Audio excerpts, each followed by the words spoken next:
High up in the misty mountains of central China, a creature from old stories still survives. It's the Chinese giant salamander, or baby fish. Its cry echoes through mountain streams, sounding like a human baby. This haunting sound inspired myths and legends for centuries. The salamander is a living piece of history, dating back to the dinosaurs. Today it's caught between tradition, business, and the need to protect nature. Can farming save this endangered animal, or does it create new problems? We'll explore the secret world of salamander farms and what's at risk. The future of a creature that survived millions of years is now uncertain. The Chinese giant salamander, also known as, is the biggest amphibian in the world. Sometimes it can be almost 2 meters long and weigh more than 50 kilograms. Its wrinkly dark skin and tiny eyes that don't have eyelids help it hide among the rocks and rivers. It also has special skin sensors that help it find food in the water. This living fossil hasn't changed much in 170 million years. It survived when dinosaurs were around and even through ice ages. Its slow, careful movements give us a peek into a world from long, long ago. The name comes from its spooky, baby-like cry. This sound inspired old stories about river spirits and monsters. In the wild, these salamanders can live for many decades, but they grow slowly and need very clean, cool water, which makes them easy to hurt. Pollution, losing their homes, and too much hunting have really hurt their numbers. Once they're harmed, salamander groups take a very long time to get better if they ever do. Their long lives and ancient family tree make them a living piece of natural history. But now, whether they survive depends on what we do. The salamander's story reminds us how strong nature can be and how easily it can be damaged. When we look at this amazing animal, we see both the past and the unsure future of China's rivers. Protecting the salamander means protecting the places it calls home. Its future is a warning and a call for us to do something. The Chinese giant salamander isn't just an amazing animal. It's also a very expensive item.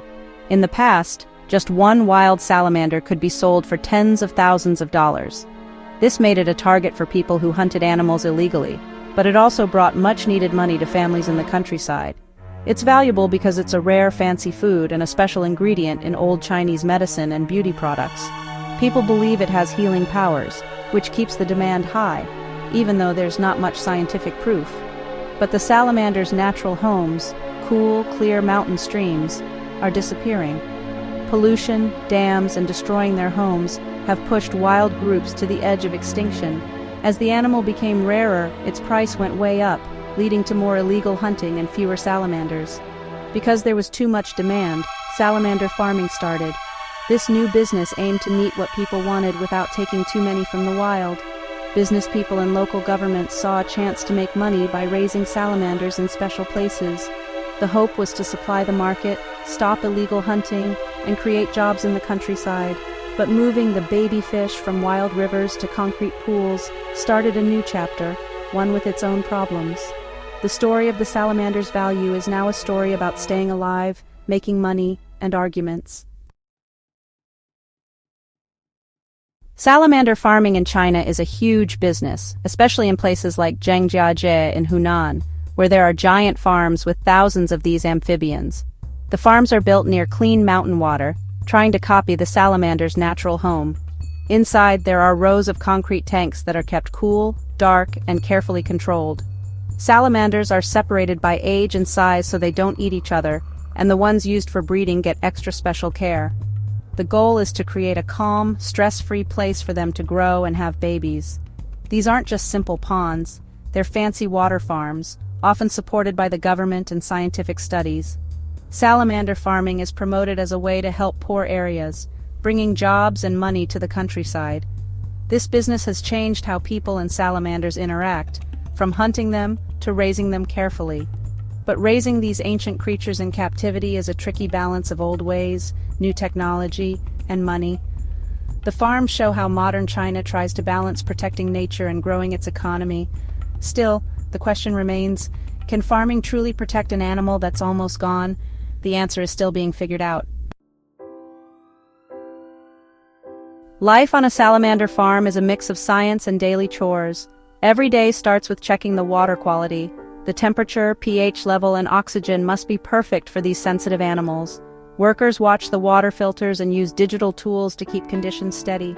Feeding is done very carefully. Salamanders eat fish, snails, and special food pellets with the right amount given based on their age and size. Giving them too much food can make the water dirty, so every meal is managed with care. Technology is everywhere. Automatic sensors adjust the water conditions, and underwater cameras let workers watch without bothering the animals. They check for health problems all the time. Any sign of sickness means the animal is quickly moved away from the others and treated.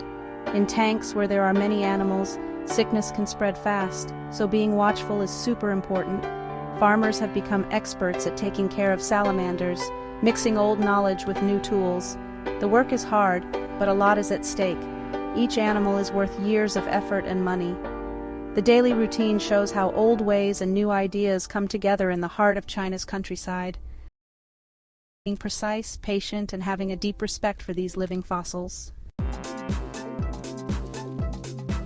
After years of care, salamanders grow big enough for market and are collected with as little stress as possible. They are taken alive to restaurants and markets because being fresh is super important. In China's big cities, salamander dishes are fancy items, served at big parties to impress people and celebrate. The meat is valued for its special texture and mild taste, and it's used in fancy recipes. Farm-raised salamanders are cheaper than wild ones, but they still cost a lot of money. The business also makes health products, skin creams, and even drinks with salamander in them, all sold for their supposed benefits. However, the big increase in farming led to too many salamanders, which made prices drop and caused problems for farmers. Some farms now offer salamander tourism, inviting people to visit, see the animals, and taste the food right there. The market changes a lot, influenced by old traditions, luxury, and changing demand. The journey from the farm to your plate is a story of changing and surviving. For many, the salamander is still a sign of importance and history, but its future in the market is not certain. The giant salamander is a big part of Chinese folktales. Long ago, people thought it was a dragon or a magical fish. Its baby-like cry inspired stories about water spirits and protectors of mountain streams. In traditional Chinese medicine, it's been valued for hundreds of years. Old writings praise its supposed healing powers. Eating salamander is more than just having a meal. It's a special act, a way to connect with history and nature. Sharing this rare dish at a big dinner is a sign of being generous and important. The salamander's cultural importance makes it harder to protect. For many, it's a living piece of their heritage, not just an animal that's in danger. Any plan to protect it must respect these old traditions. Balancing cultural values with protecting nature is a unique challenge in China. The salamander story is as much about people as it is about the animal itself. Salamander farming has caused a big debate among people who work to protect nature. Those who support farming say it provides a legal, steady supply, which takes pressure off the wild salamanders. Some farms even release salamanders they've raised to help increase the numbers in the wild. Critics warn that farms often get their breeding salamanders from the wild, which encourages illegal hunting. Mixing different types of salamanders on farms can harm unique local kinds, and sickness can spread from crowded tanks to wild groups. When many salamanders are released, it's sometimes not managed well, which can hurt the fragile wild groups. This argument brings up a main question: can farming save an animal, or does it create new dangers? While farming brings money, it makes it harder to protect truly wild salamanders. Scientists are asking for better rules, careful management of their genes, and a focus on protecting their homes.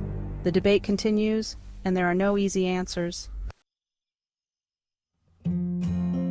The future of the Chinese giant salamander depends on finding a good balance between money, culture, and what nature needs. Farming in a way that lasts means better management of their genes, strict rules to prevent sickness, and a focus on protecting their homes. Teaching people is very important, for farmers and for those who buy the salamanders. Having a special stamp for farms that do things right could help people make good choices and protect wild salamanders. In the end, saving the salamander means protecting its rivers and mountain streams. No amount of farming can make up for losing their natural homes. The salamander's future is connected to how healthy China's environment is. It stands as a symbol of the problems we face today when trying to protect nature. Whether this living fossil survives depends on the choices we make now. The story of the baby fish, is a test of whether we can live in balance with nature.